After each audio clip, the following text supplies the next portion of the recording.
तर सचिन अहिर यांनी उपसभापती पदासाठी अर्ज भरलाय। शिवसेना युबीटी मधील असंतोष आता पाहायला मिळाला। सचिन अहिर यांना दाबण्याचा प्रयत्न झाल्याचं देखील संजय शिरसाट यांनी म्हटलेलं आहे। दाबण्याचा प्रयत्न झाल्याने हा स्फोट झाला असंही शिरसाट यांनी म्हटलंय।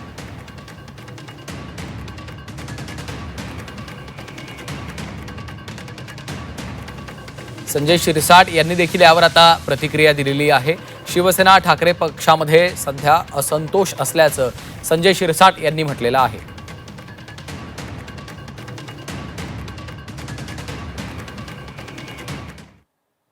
एकनाथ शिंदे साहेबांनी पुन्हा एकदा एक ऑपरेशन उभाटाचं केलं आणि त्याच्यामध्ये सचिन अहिरचा उपाध्यक्ष पदासाठी उपसभापती पदासाठी अर्ज आम्ही दाखल केलेला आहे।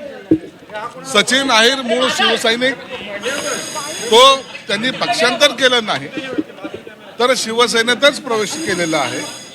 म्हणून त्यांचं स्वागत एकनाथ शिंदे साहेबांनी केलं आणि आज मला वाटतं हा खऱ्या अर्थानं उभाट्यामध्ये असलेला असंतोष पुन्हा एकदा आपल्याला पाहायला मिळालेला आहे।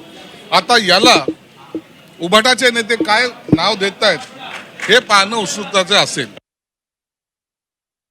सकाळी सुद्धा माझ्या शेजारी बसले होते, आम्ही एका बेंचवर बसत होतो, हे तर आम्हाला कधी कळालंच नाही। परंतु काय केलं आता मला माहिती नाही, त्यांनी उपसभापतीचा फॉर्म भरला एवढं मला कळालेलं आहे। बाकी पुढचं काहीच नाही, त्यांचा आता 11:30ला एक मेसेज आलेला आहे मला, बाकी याच्यावरती काय आलेलं, पण मेसेज त्यांनी टाकलेला आहे मला। मेसेज त्यांनी इंग्रजीत लिहिलं आहे की have to take a political decision which is very difficult for me but necessary for my survival. I don't have any political background. My strength is my work. Need your support. Good wishes. Will miss dear friend in house. Regard.